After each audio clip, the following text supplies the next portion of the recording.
Welcome to In Front of Ira. We're Sabrina. And Torsten. Two historians. And friends. And lovers. Of romantic comedies. And this is the podcast in which we answer the age-old question. Will they or won't they? Is it or isn't it a romantic comedy? Technically, that's two questions. Shut up. You should take this out. This is probably the take we're going to use.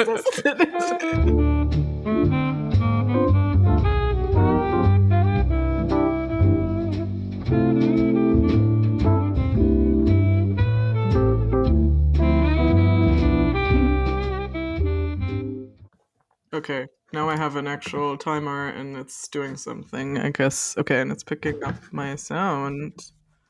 I hope that works. Welcome back to In Front of Ira, the podcast where we trick people into thinking it's a different day by wearing something else. Yes, mostly because it got hot. Anyway, today we're going to talk about Notting Hill, everyone's other favorite rom-com. Is this already starting, or are you just snarky? I mean, is there a difference? That is a fair point. All right, so let's start with the taglines for this 1999 movie starring Hugh Grant and Julia Roberts, just in case you didn't know. Yeah, and it is obviously written by Richard Curtis, who gave us so many other rom-coms, some of which we will come to. And it's actually not directed by Richard Curtis. In this case, it's directed by Roger Mitchell. But yes, let's start off with the tagline, because just like in our first episode, this tagline is very, very descriptive of what the basic pitch would have been to the studio, because it is: can the most famous film star in the world fall for just an ordinary guy?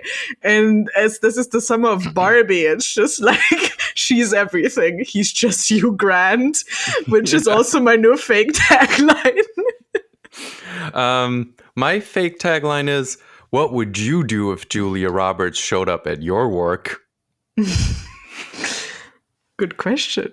My backup fake tagline is, Englishmen are daft pricks. I think this needs explanation, but I mean, if you've seen the film, it's not. It doesn't. I think this is Englishmen are daft pricks will also be the tagline for several other films that we're gonna discuss.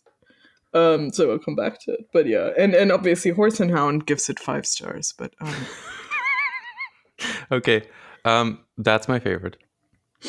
Yeah. So let's talk about Notting Hill. Let's talk about Notting Hill, the movie obviously named after the hill. Yes, in Notting. No, this time we're in London. We can, like, last time we didn't get to like the location until we late. We need to do the Wayne's World thing. And then we're in London. Wait, is that even? Okay. Never mind. We're in London, so we're driving on the other side of the road. Yep. And I think that's the other city that, like, if you have a British rom-com, it's usually somewhere in London. And it's usually posher parts of London. Like, I think that's important, even though should we do Super Bob? That's Peckham, which, you know. But no, so we're London now, and obviously that shifts things. And I think the kind of, like, if you look at, so we spend a lot of time talking about Jewish versus Christian traditions of romantic comedies. And I think this is clearly a very Christian romantic comedy, because they have all these outside obstacles to deal with right away, right? I mean, that you can also tell from the tagline very clearly, like, the big obstacle is the fact that she's a massive star. She's a massive celebrity. And in many ways is probably a version of Julia Roberts. And I think every time I watch that film, it feels like you couldn't have done that film with anyone else, which isn't always the case. I mean, now sometimes like you look at When Harry Met Sally and like, oh, you couldn't do it like without Billy Crystal. That's probably true. But it also, this one, and she apparently, Julia Roberts was the one and only choice for the film, and she did say yes. That's fair. Yeah. That's fair. So this movie starts with our hero? Is he the hero? I guess he's the hero because he's like Yeah. the little guy who meets the immovable object or the big Yeah. star, who owns a bookshop in the titular Notting Hill neighborhood of London, into which walks one fine day Julia Roberts, who as character name, who as I didn't quite get it. Into this bookstore walks Julia Roberts, whose character name is Anna Scott, which is one of the issues I have with this movie because it doesn't sound like a film star name, and it certainly doesn't sound as good as Julia Roberts. So I'm just going to call her Julia Roberts from here on out because that's who she basically plays. Yeah. And she walks into this bookstore and meets this very Hugh Grant being man played by Hugh Grant. Yeah, and I think the interesting thing is, even know anything about Hugh Grant, especially nowadays, but even then, he's nothing like that character. But the character is very close to Richard Curtis, and Richard Curtis usually also writes a version of himself. But he's described his relationship with like Hugh Grant as, I think, like a match made in actor writer heaven, because like Hugh Grant is the best at playing a version of Richard Curtis, and Richard Curtis writes very well for him. So I think that's the crucial bit here, and he's just very good at being this like bumbling English man that like plays off so well of like someone like Julia Roberts who can. And I think that's what makes the film, but also like what makes her such a good actress is that you buy her as this glamorous movie star, but you also buy her as like someone who is just a girl standing in front of a boy, and like she's like and what every time I watch it, what I really like about it is she has that many scenes where she just looks like an ordinary person, like especially when they're like at his house and she doesn't wear any makeup and. Or like little, I mean, she will have something on screen, but you can tell she isn't like made up, and she just, she has that quality to her, and I think that's that basic bit of the film is that it works because we still buy her as a human and not just as like this unreachable, inaccessible. Yeah, which I think is also kind of what makes her work as the titular pretty woman, because she's supposed to be at the same time kind of like very glammed up, but then also just like a regular person. So like this is kind of like a thing that works for Julia Roberts. Even Mystic Pizza, she's like a regular person, but she's kind of like a cut above. She kind of like floats above everyone else in a way. It's really. I was wondering about that thing where they said they didn't have anyone else in mind, and I really couldn't think of anyone who can play both quote unquote normal and movie star quite as well as her. I don't think that works quite as well. Even like other huge movie stars are either kind of fall more to the line to the side of movie star or to the side of like just a regular person who happens to be a movie star, but nobody can really kind of flip like navigate that. This is my So. hand movement for navigation. And I mean, I think as her. that's like, so Richard Curtis, we're probably gonna do that one too, but like Four Weddings and a Funeral is obviously the thing he does before, and it's also about a British bumbling guy played by Hugh Grant falling for an American. So it's obviously American, which they also call her in the film. But I think what also works with her is that she has that Southern accent, or like that fades in and out, like Julia Roberts. Like that's just her accent. But obviously she's toned it down because she's a Hollywood actress now. But you have that sort of like quality of like, I mean, just maybe having more humble roots, etc., which they don't explore in the film. But I think that sells it. But like to get to the point, it's like the action that kicks everything off is her wandering into his bookstore. And what I think is so different about this from When Harry Met Sally, for instance, even though it's also about that crucial meeting, is that it's not just people talking to each other in restaurants. It's we immediately get it framed like there's a voiceover. It opens with voiceover of Hugh Grant doing a voiceover for his character and sort of describing that moment that changed his life. So that's his point of view as well, and I think it gives it that sort of like modern fairy tale quality that When Harry Met Sally, for instance, doesn't have. So it's just this much more classic, like sort of.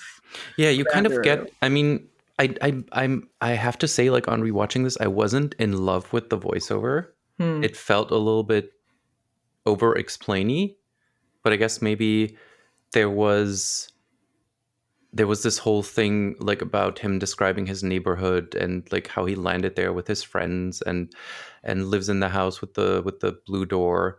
And I think it feels like this is a thing that they had to put in there for American audiences to understand what kind of world he lives in, because Maybe. it weirdly feels like kind of a thing that, I don't know, it doesn't feel natural in the same way that the rest of the movie feels, but that Yeah. might I just be mean, me. I mean, I think the movie maybe doesn't always want to be natural. I think the movie wants his world to be a bit more, approachable to us. But at the same time, it's also, it's a sort of modern fairy tale thing. And I think Notting Hill's a neighborhood is also a character in this. But I don't know if it's for American audiences necessarily, but it's sort of sprinkling the fairy dust a bit, kind of She's thing. literally the princess. That's Yeah. kind of like the way that it's framed. Yeah. Whereas I Meg mean, Ryan is never the princess in When Harry Met Sally. no, that's a thing, and I mean, he spent so much of the film also pining for her, right? And then this is also like you talk so much about like passage of time being such a crucial element. If you look at this film, that's also the thing. Like it's not that long a time frame, but we jump several times. They also meet again and again, and um, Yeah, it's you not know, 10 years, but there's a middle part of like half a year where they try to set him up with all these other people. yeah, Or like, is it and half a year or even more? there's more And because there's also the montage of there's the him montage, which I walking think is through. even like different from that. I think there's even, Yeah. So I think the it does jump. span is like 3 years, maybe something like that. Like at least there's that long montage sequence that indicates there's a year passing, and then there's the montage of him going on dates. So they spend considerable time apart as well. And I think that also it's also the meeting and re-meeting. But I don't know if it's much about personal growth. I don't know if any of them if they really It changed. doesn't But feel like, like it. I mean, maybe the Hugh Grant character a little bit. He kind of like gets I over mean, himself. yeah, and she does too. She has obviously has hangups about her celebrity and all of that. But so in terms of the structure again, like the meet cute, she walks into this bookstore and then it could be over, right? That's the thing. But then they also do that thing where immediately they have another meet cute because they bump into each other in the street like 10 minutes later, 5-10 minutes later, when he grabs the orange juice and ends up spilling it all over her and then invites her over to his house because it's across the street so she can change her clothes. Um, Right, so with and the meet cute, and then the Hugh Grant patented playing the bumbling yeah, idiot meet cute as well. it feels almost feels so this is so much about like American and British like culture, not necessarily clashing, but definitely like meeting. And I feel like the meet cute of her walking into the bookstore is sort of the American meet cute. The meet cute of him pouring orange juice all over her is the British meet We get cute. like a bicultural meet cute Yeah. in Um, this movie. Like we couldn't settle on one. We're just doing both. and then obviously like but then they're in his house and then you have the whole apricots soaked in honey and rambly thing, and then she leaves again but forgets her bag, and then when she comes back that's when they kiss. Like there's a kiss super early on into the film. And it's initiated by her, like Yeah. by the big movie star. And I think that's really, I mean I without think you kind of need that in order for it not to be like a creepy yeah. standing stalkery guy, because like if there hadn't been like a very clear signal from her, then a lot of the other things in the movie could be interpreted as him just being, in his head about, oh, she looked at me, right? Yeah, definitely. So I think the agency has to be with her there, obviously, but also later than like the next time they see each other, it's obviously only because she wants to see him, and it's because and I mean, this is the 90s, so she can just text him. But what she does is she leaves a message when he's out with his roommate, which one of the greatest sidekicks in rom-coms. I mean, he's a bit problematic, but I still love him, like Rice Ifans Yeah. as Spike, as roommate, and then it's I like, came oh, wait, I like came across a I think it was a like Wikipedia or IMDb. Let me as a look it up. Reese. The way that he's described, which is really just kind of sends me. Hold on. Am I Um saying his name right? I think it's Reese. It's I Welsh, think it's so Reese. Yeah. yeah, Reese. Okay. And he is described as this is the plot of Notting Hill according to Wikipedia, and I just Yeah. I just completely love it. William Thacker owns a travel bookstore in Notting Hill, London. Divorced, he shares a flat with Spike, a flaky and sloppy Welshman. Mm. That's the description.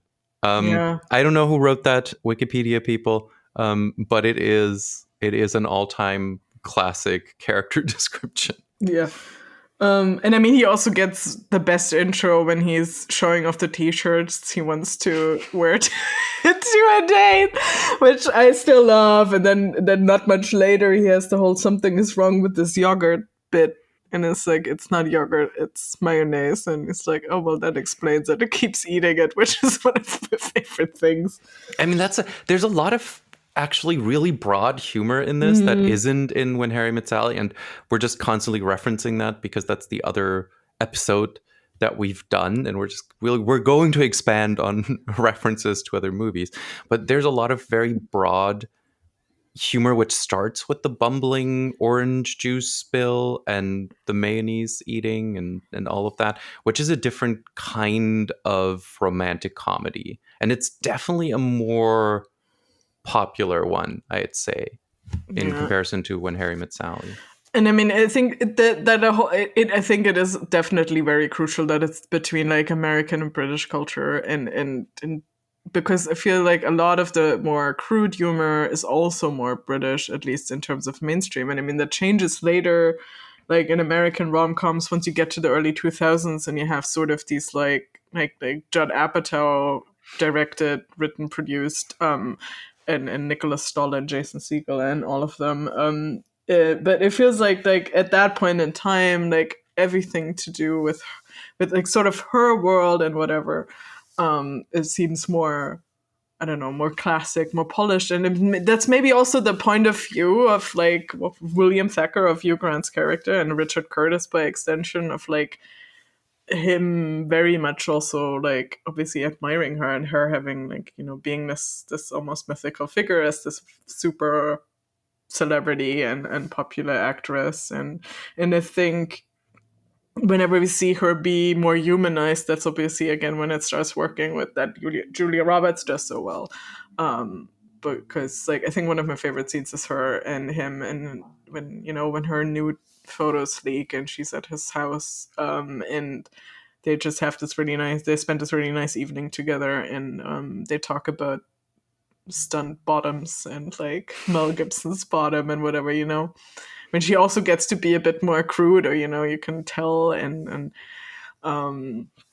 you know, she's funny and all of that. So I think that yeah, that just works.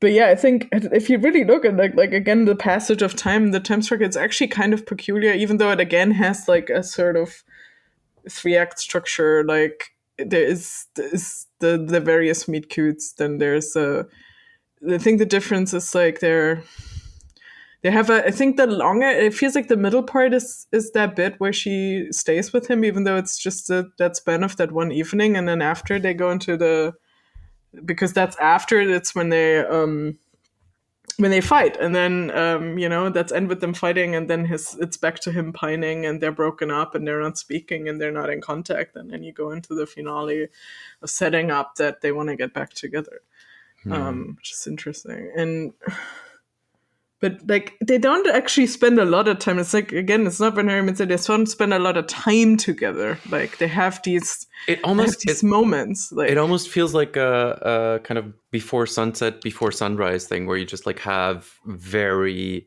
intense short hours of being with this person and learning a lot about them, and then time in between, and it is several months, I think, the first time, and then it's that long scene in I think in Portobello Road where he's going through all the seasons, which is again that classic thing that we're now deciding is part of a good romantic comedy, passage of time, where it's very clear that it's not something that happens quickly. It's not something that is one and done and we're moving on to the next thing in his life. It's something that occupies him for quite a while. Yeah, and I think whenever he's starting to maybe have a chance to get over her is obviously when she's showing up again.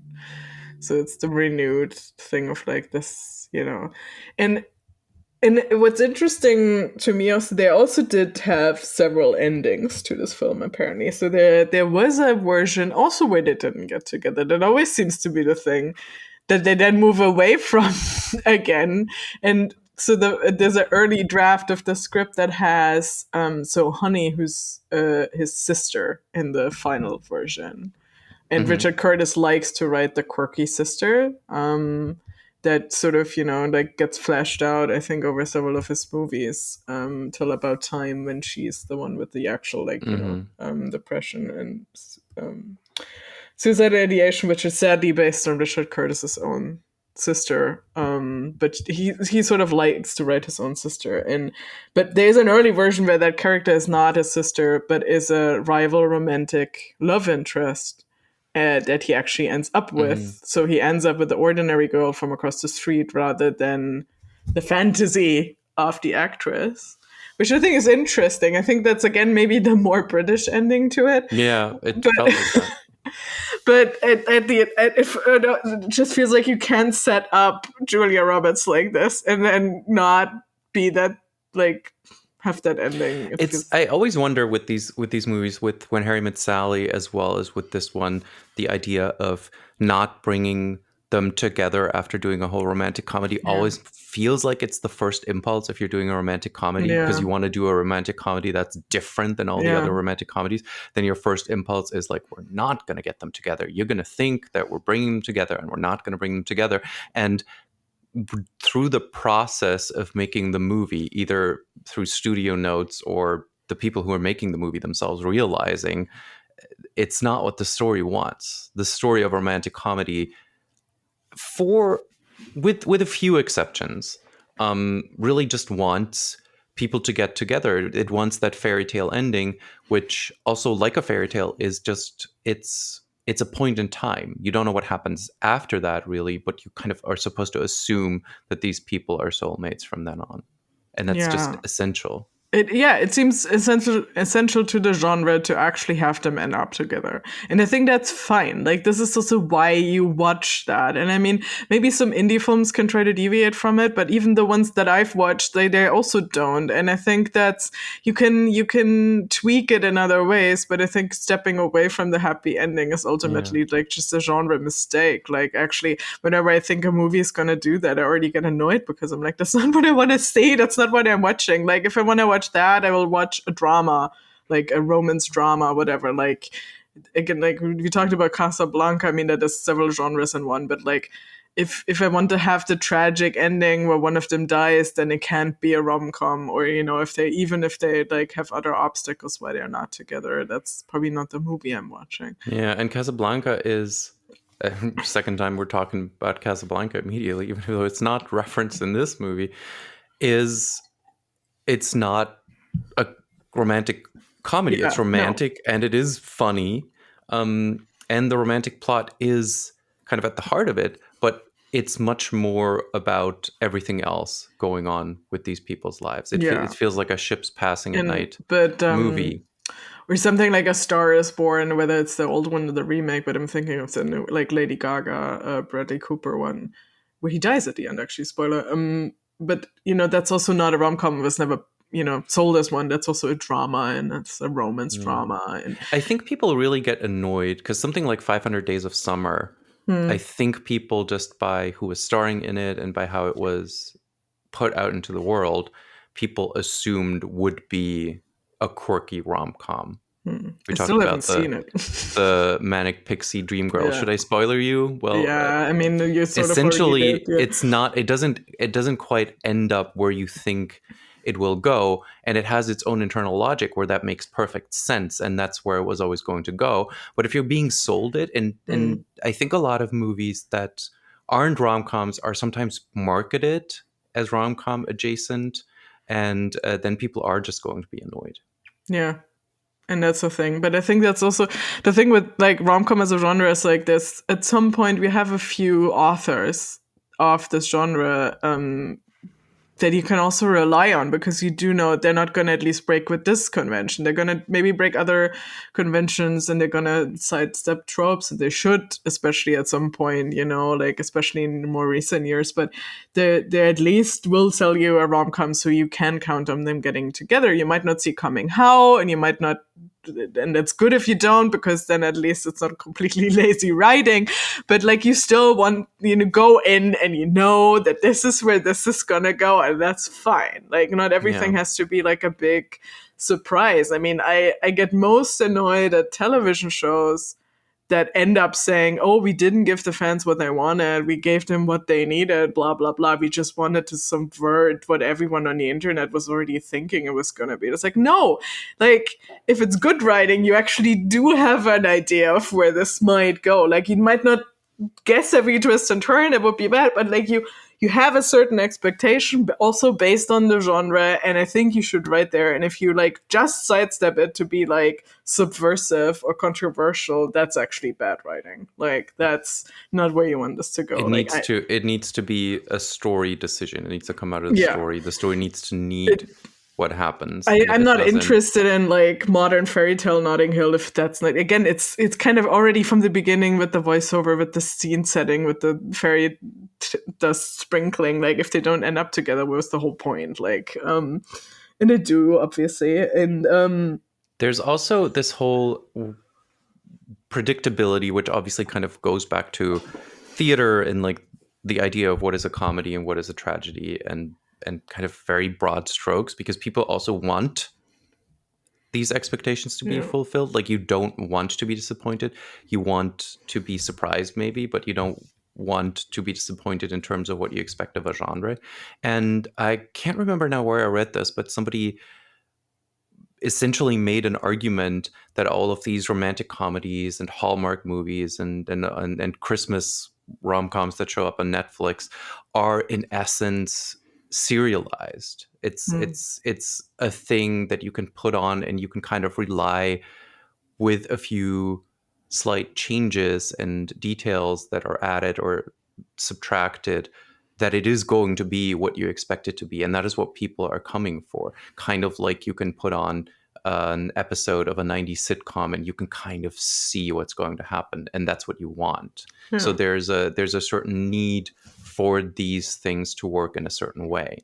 Like, also the idea of what makes for a good Sunday afternoon in winter when you don't want to go anywhere movie, which is like my favorite kind of way of watching movie, of like deciding, okay, I'm not going to actually do anything, it's too cold, I'm just going to sit here and I'm going to watch something. And I don't want to watch The Dark Knight or Schindler's List or anything that is harsh and that throws reality at me. Not that The Dark Knight really throws that much reality at me. I want that escapism. Yeah, and I mean, if I'm also partial to going to the cinema by myself at like a Sunday matinee where there's like 3 other people, and that's the same kind of thing than sitting at home, I guess, but it's better. But it's the same thing. Like, I usually go to some, like, I mean, I watch a lot of indie films that way that might throw me for a loop, but it's the same thing. Like, I just want to have some kind of idea of what I'm like getting into. And some days I just don't want to be like taken by surprise and shocked and like, but also like I think the best the rom-coms in it, that also what makes Notting Hill such a great one, and I mean, spoiler, this is where the podcast will go, but like one of the selling points, and that is also true of When Harry Met Sally, is that the supporting cast is really good. That they're not necessarily on screen all the time, but the scenes that they have are like, they're selling the world, they're selling that these characters have lives, and you know, and have these friendships, and obviously they're still in service of like the main narrative and the main characters, but they're still like, they're believable as people, and they do something great on them. And in this case, like his whole friend group, like not just Spike, his roommate, or his sister, but also the actually the secondary couple, which is something that is a through line through the genre as well, with like, you know, Carrie Fisher and Bruno Kirby. But here, and I'm forgetting the actors' names, but like, you know, the couple, where as it turns out, she's actually also his ex-girlfriend, and you see them have this wonderful marriage, and she's in a wheelchair as well, which I think is like one of the only like sort of mainstream rom-coms or films I can think of where you just casually have a disabled character as well, and I think that's interesting. And but you know, they're such a believable relationship, and so important, I think, because that's also the relationship he aspires to, and the kind of thing he actually wants for himself and isn't sure he can have with this, like, you know, with the glamorous Anna Scott. But and speaking of the friend, one of the best scenes is definitely where she goes to his sister's birthday party, and that dinner they have, and everyone's reactions to meeting her, and like the like, oh, immediately recognizing who she is, very understated, the holy shit reaction, and the one person, in this case Hugh Bonneville, who has no clue who she is, and then has that wonderful conversation. It's like, so you're an actress, so no, that must be bad pay. So what did you make on your last film? And she's like $15 million, which is apparently what Julia Roberts was paid on the film before that. I think Aaron Brockovich probably. But yeah. No, it just sells the whole thing of like, what would it be like to be with a celebrity? Like, how would your friends react? How would that impact everything you And do?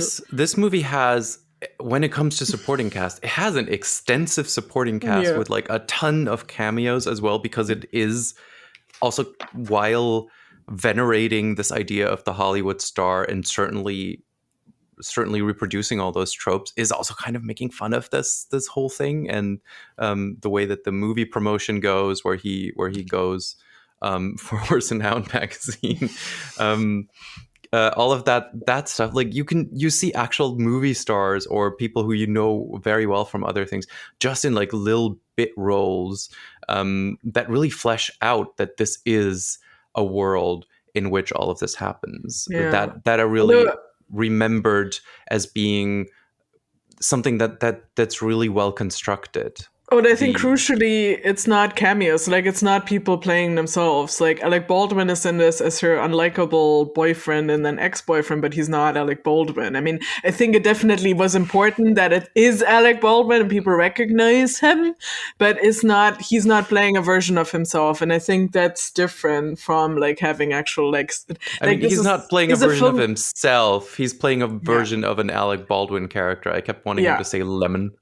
I mean, okay, and I mean, it's also, for instance, one of the 90s films that does without a Jay Leno cameo as Jay Leno. Like, it's one of the 5 films that don't do this. But yeah, so I think the supporting cast, I think, sells so much of this and sells this world, and I think that's sometimes what maybe later movies don't get. I think like, if we will probably do these, but like some Judd Apatow films have an extensive supporting cast of all these slacker guys that works usually very well. That's a lot of where the humor comes from. But I think some of the more generic rom-coms have a best friend character, but they're often very bland, and they don't really flesh these other characters out enough to really sell this world to us, and to sell, and by extension, the main characters to us as people that also have lives outside of this one defining romance that they're going through. Yeah, it always feels like the expectation is for a rom-com character, one of the primaries to have one or two best friends who are there to basically prompt them into doing things. Yeah. And that's usually where it stops. Yeah.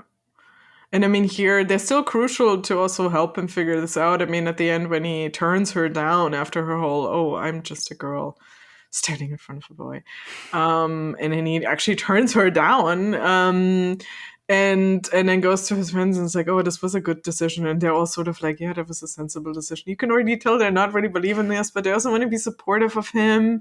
And then Spike comes in late and it's like, he just turned down Anna Scott. And he's like, you daft prick.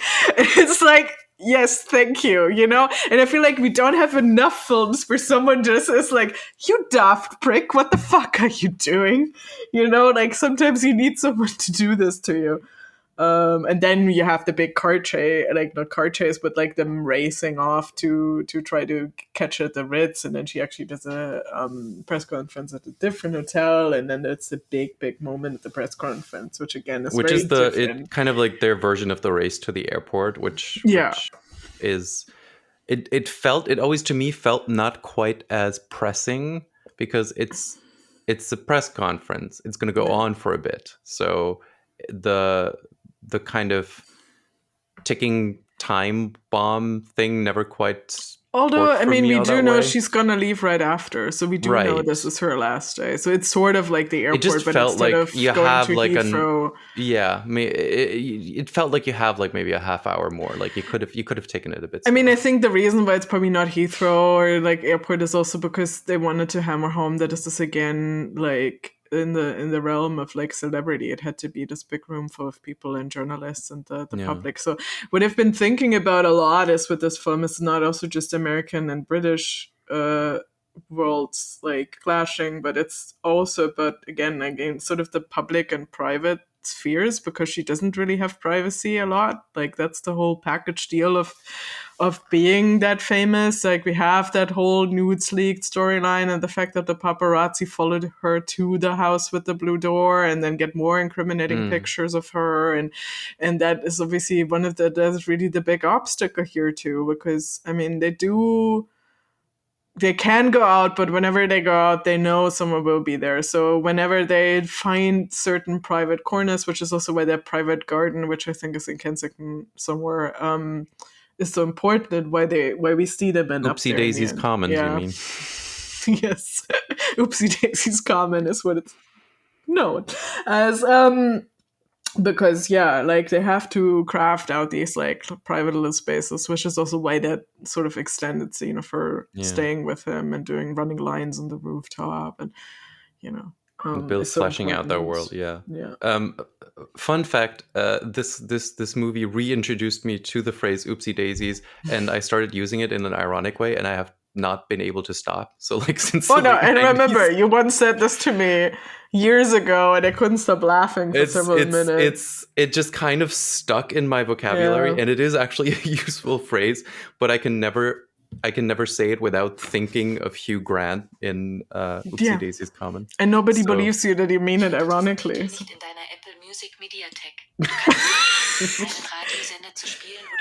Okay, Siri. Okay, what the fuck, Siri? Hey, Siri. So Siri wants to get in on our podcast. Very good.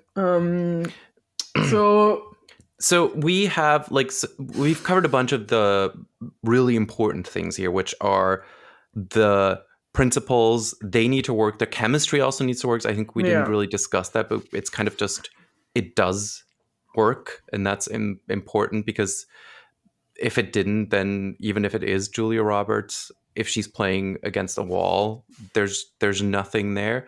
We have these secondary characters which are all very fleshed out and living in a world. That is certainly important. And we have this passage of time. We have a story that is knowing about the passage of time and knowing about what certain decisions that the characters make actually mean. Yeah. And I mean, again, obviously the dialogue matters, and I think it jumps, as I said, it's sort of broad humor sometimes, but also the banter between them works. Like she's also not shy with banter when she gets the chance to, and and she's much more. She's not Oopsie Daisies, right? They're also very opposite from each other. Not just the fact that she's like a glamorous actress and he's this bookstore owner, just also in their personalities. She's very much more take charge and much more direct in many ways, even though she's also insecure. But like in terms of generally their personalities, like it's just they're definitely also opposites attract happening. And yeah, one of the things that sticks out with me, like one of the things that matters also to me so much is music. And I mean, when Harry Met Sally has all these standards and whatever, this one is full of the cheesiest 90s things you can think of. And I mean, I know that has to do also with, I think, the record label being attached to the same studio. And but I mean, the one good cheesy choice that is also sort of connected to film that I like is Ronan Keating's "When You Say Nothing at All," and I think that works very well for them, and it's used in the birthday dinner for shortly, and then when they go into Oopsie Daisy's comment. But then there's so much other, and the end credits have Shania Twain for a bit, which is fine. But there's some other like really You've like got away. Yeah, like there's some a bit more cheesy pop that's fine, but also the score. That's the one thing that throws me every time I watch it is the score as well. There's so much like sweltering romance music. I think it really tries to like, play up that fairy tale aspect of it. I think it really wants to be an old school romantic comedy score, and I think that was the note to the composer, and probably he just went full throttle. I think. The music. I'm looking at the music list. There's like different versions. The Charles Aznavour, she obviously that frames the film, which is really interesting because that is apparently not in the American version. What? The European version uses both the Charles Aznavour version as well as the Elvis Costello cover, and the American one does not use Charles Aznavour. I don't know why. Maybe Americans. I mean, that also makes more sense because then one of them is the European version of it, and then one is the American, and they bookend the movie. And I'm pretty sure someone thought this one through, but it's maybe there was a rights issue. I don't know, but I didn't know. I obviously just it just feels like European. That's like a music label. Like, no, the Americans don't want the French guy. It felt a little weird. Some of the other songs are Boyzone, No Matter What. Wow. Oh yeah, I have not heard this one. In a while. I think actually, just let me say this because I did write this down. I think the key moments where it's not some like very cheesy 90s pop, but some of the ones that work the best, which is Ain't No Sunshine. Mm-hmm. And How Can You Mend a Broken Heart for the 2 times he's like pining. Yeah, I think a bunch of these show up in 90s romantic comedies again. You've Got Mail, I think, has a bit of overlap with this one, or maybe I'm just like putting them together in my mind. Let me actually I need to pull that up. You've Got Mail. Yeah. I mean, Ain't No Sunshine, I think, is the most memorable, or one of the most memorable sequences of the whole film, because that is the really portobello. Yeah. Also that shot. It may not even be the same songs, but it's certainly the same kind of songs. Like this idea. And also the car not chase, but the race to the press conference is Gimme Some Lovin'. So that's also not, I think that's probably also like, I mean, I actually didn't check the music supervisor if that's Nick Angel, because that he did a bunch of like Richard Curtis's. Like I know he did Love Actually and maybe Four Weddings. So I think I'm looking at the track list, and I don't think there actually are overlaps between but I Notting Hill and You've Got Me. They came out so close to each other that I probably just like in my mind blended together. But no, I think like the score is in stark contrast to things like the Ain't No Sunshine, whatever. So in so many ways, it's kind of incongruent. And so, like, if you really look at what the range of the music in some ways, but it's weirdly. I think it's weird in the sense because when Harry Met Sally has they went to the American Songbook, and they decided that they would use these like 50, 60 years at that point in time songs, and they would have them re-recorded by a current artist. Like that's where they went. So they had like kind of mixed Yeah. old and new in that way. Even though they do use also Louis They do Armstrong use some and of the stuff, old ones, yeah. And then this, and I think a bunch of the other 90s rom-coms, they try to bridge that. They always display that the people who put together the music like certainly know music history, and it feels like some music coordinator always wants to use some older songs or some songs that really fit the moment, and then there's push to include something new that some new star can sing. Yeah, and I mean that's also again the sort of the recording labels with the same like that's the whole way where we're starting to be in an age of media conglomerates, And especially it's already yeah, and it's the 90s, cross it's the promo. height of the power of the recording labels in the Yeah, late 90s, like so just before the MP3 era. yeah. Yeah. I don't know. It's a fine soundtrack.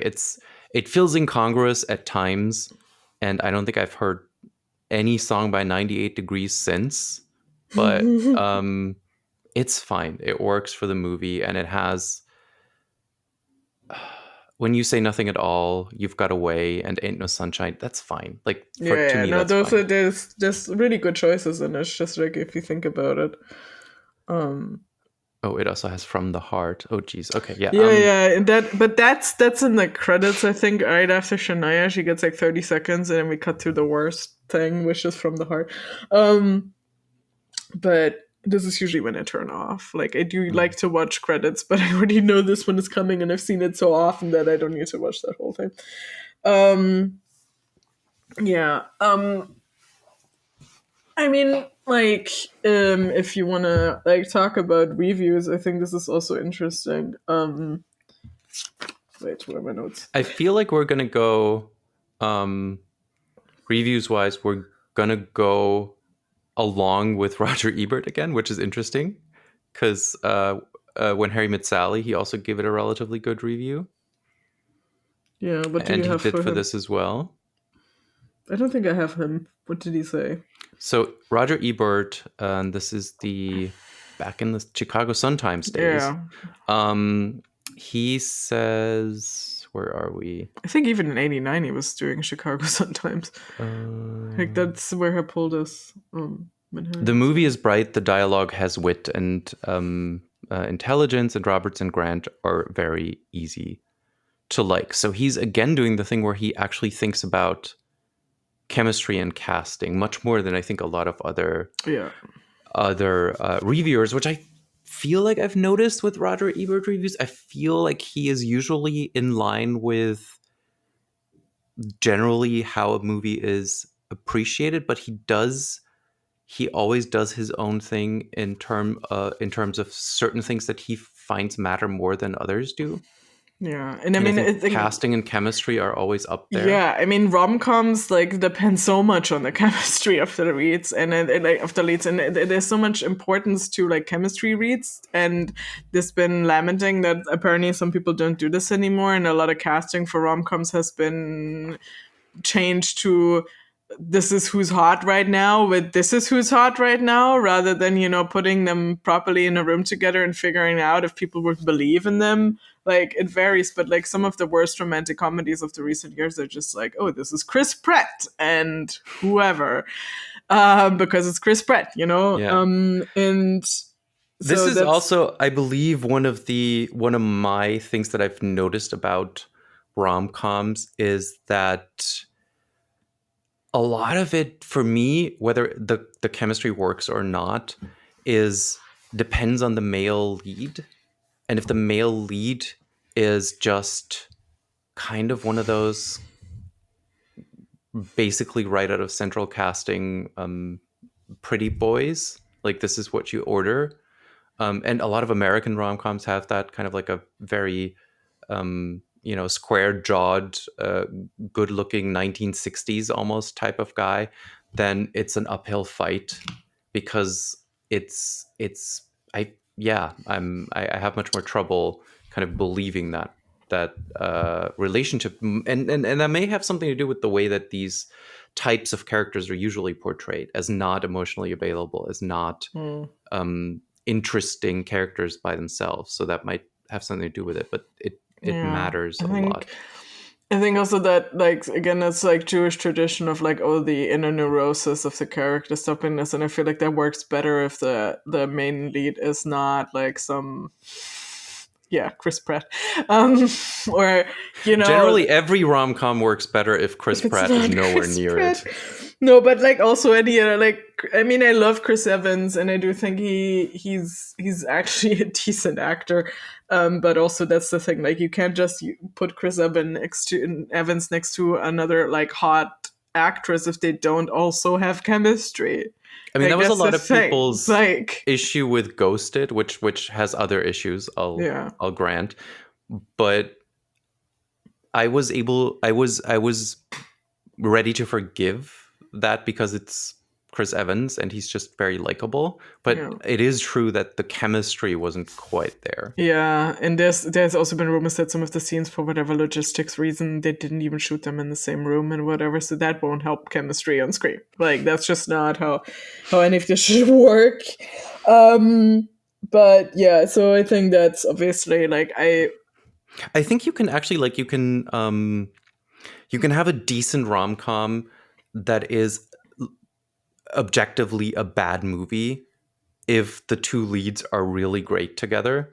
Yeah, and, you can get something out of it. You can get something out of it. If you have a really, really sparkling script, but there is no chemistry, that is a much harder sell. Yeah, and then probably the delivery won't be great, or like, something has to happen between the two of them where we can believe that they're actually attracted to each other. Like, I mean, rom-coms are often quite, like, that's also a thing. I mean, it also depends on the time and whatever, but rom-coms at some point in time can be quite sexless and then sort of overcorrect into being very raunchy in the early 2000s. And sort of, I think that the key with this is also like, you need to believe that they want to fuck each other, and maybe they should also do it at least once. That doesn't mean there has to be a super explicit sex scene, but there needs to be something that shows us that this works. And I mean, the Notting Hill has one.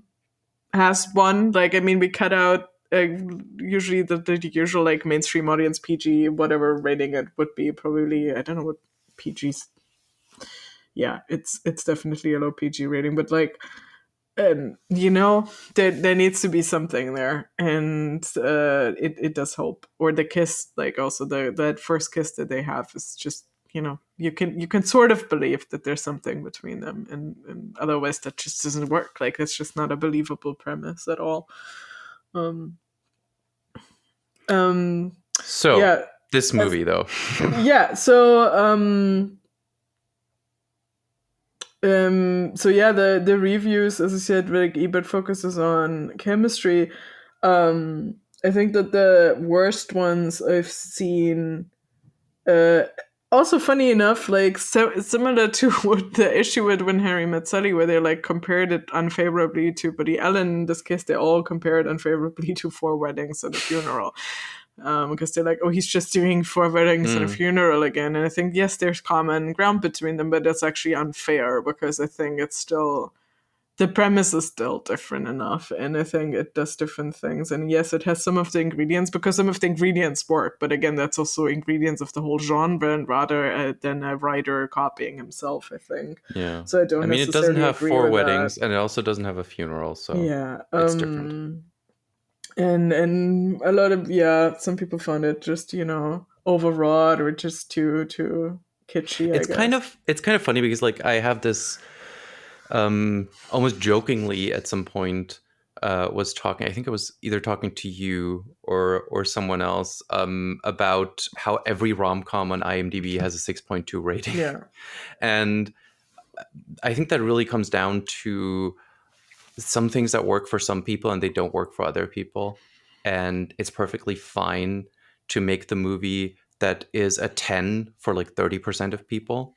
It's much better than a movie that is a, 6.2 for everyone. Yeah. And I think rom-com, and I mean, there's there's obviously the gendered stereotype that a lot of men are like refusing to watch them, and then maybe sometimes get dragged along, and then don't like it or need to be performative about not liking it, and probably write bad reviews about it in IMDb. But there's also like, that's a genre that generally, regardless of gender, doesn't work for everyone, but they will have at some point sat down and watched it anyway. And I think that's just a thing. It's just like some people don't like action movies, and or horror film or whatever. So like they will, I think it's often just like, do I generally like the genre? Yeah. And then this genre has so many middling ones generally. And that, of the middling ones, there's going to be, I mean, we're probably going to disagree about some of the middling ones, whether it's a movie worth watching, because there are certain aspects of it that one of us values much more than the other. Yeah. And that's, I mean, this is also the thing of a rom-com not being the giant $300 million Avengers. There's got to be something for everyone in this movie. If you make a smaller movie, it can be for a fewer people, for a lower number of people, which I think is really something that the 90s rom-com was like. There was this boom that did that, and then the movie industry changed, and I think we're starting to recap some of that with streaming services. There's been whatever so much that's going to be with discussion lately about like the mid-budget film just completely dying out, somewhere between the fact that like anything that still goes into a cinema has to be this massive thing or bust, or it's basically direct to streaming, which in so many cases has started to look like direct to TV, and that sort of mid-budget like decent film that has a maybe more limited audience is barely getting made, and that's a whole problem for the industry. But that also means like, I mean, rom-com, even though we're like discussing like Richard Curtis, who's a man, obviously, but like it is also a genre that female writers have had more traction, or female directors. So Nora Ephron is a writer, but then also later Nancy Meyers is a writer director, and that's been there's also just less women making films if we don't have enough rom-coms. And that's a thing.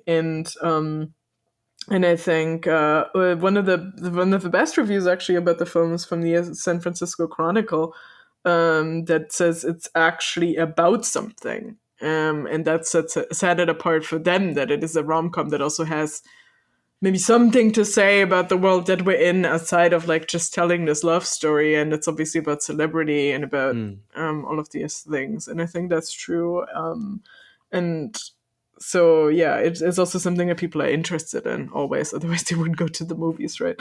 Yeah, and it's the rom-com as a genre does fall into mid-budget no matter what you do. You can't really produce a satisfying rom-com for very, very bare bones money, and unless you can't really spend Jurassic World money on it. Like, that's where would that money go? So unless you pass The Rock.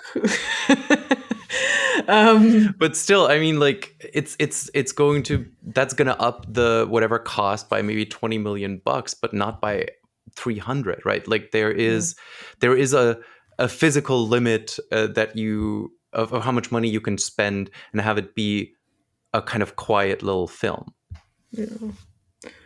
And I mean, and I think that's the thing. Like something like Notting Hill was definitely a bigger film than that, but that will also lead to some people probably reviewing it more unfavorably, because it's like, oh, this was one of those films probably where people like, I was too young in 1999 to know this, but I would imagine this would have been a film where people are like, oh, you have to go see it, it's really good, and then inevitably some people who just don't like rom-coms would have gone to see it and been like, oh well. I mean, the criticism, some of the criticism, even at the time, which I think really wasn't the criticism that a lot of movie critics had of When Harry Met Sally 10 years earlier, was that it was so completely undiverse, and that it's almost striking, not just almost, it's very striking how you can set a rom-com in this incredibly diverse, vibrant neighborhood in London where people from everywhere come together and name it after that neighborhood. And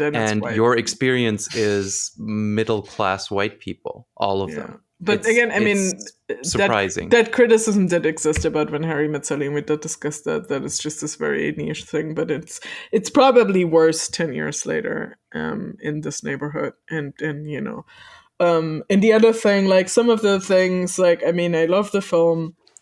Some of Richard Curtis's sexual politics throughout all of his work have not aged well. It is just what it is. Like he likes to throw calling women whores or prostitutes in there randomly sometimes, and I'm like, okay, well, Richard, um, and then some of the stuff, and but I mean, it's mostly minor, but some of that stuff is, I think, the most grating for me rewatching it. I mean, Yeah. some of his other work too, as I said, I and think it's like usually Love Actually, for instance, has some bits in it that didn't age well at all. we're gonna get to Love Actually, Yeah. and boy, does it have some bits.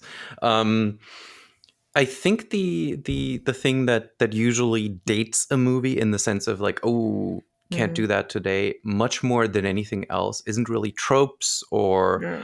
the way that the love story is constructed or who has the agency, because that stuff varies a lot across movie history, even kind of more ebbing and flowing than you'd assume. It is really the language, like the words that are used, that are considered to be okay by a studio releasing a movie in 1999 that certainly aren't anymore, and that is much more striking, much more grating. But they're also kind of smaller blips on the radar. If like, those are things you could bleep or take out and wouldn't really take away from the film that much. The other things are much more ingrained. Yeah. Speaking of When Harry Met Sally, because we did say that we would track the references. Yes. Do you know which one I mean? Yeah. So there's the one thing where they're in a restaurant and there's just these guys. They're overhearing the guys talking about Julia Roberts' character and how she's, you know, this very crude conversation, where again they also compare actresses to prostitutes, but at least it's in that film it's okay because they're these very sexist, unlikable characters who do that. But they also like talk about Meg Ryan and call her always has an orgasm. Or whatever. What is the line? Whenever she orders a salad or something. Salad. No, wait, Yeah. like a cup of coffee, actually. Which salad would have been much better. But yeah, so that's the one bit, and I think that's interesting because it's 10 years later, and you have that, like in this case, the meta reference, because we're talking about actresses, and Meg Ryan obviously exists as an actress, and Julia Roberts wouldn't, but you know, sort of does. Yeah. Um, they're but- like planets in the same solar system, but they're never gonna meet, like in terms of like the rom-com, because one can only exist in a movie in which the other does not exist. Yeah. And but yeah, so I guess the question left to answer is obviously, is this a rom-com? Well, I think you know my answer.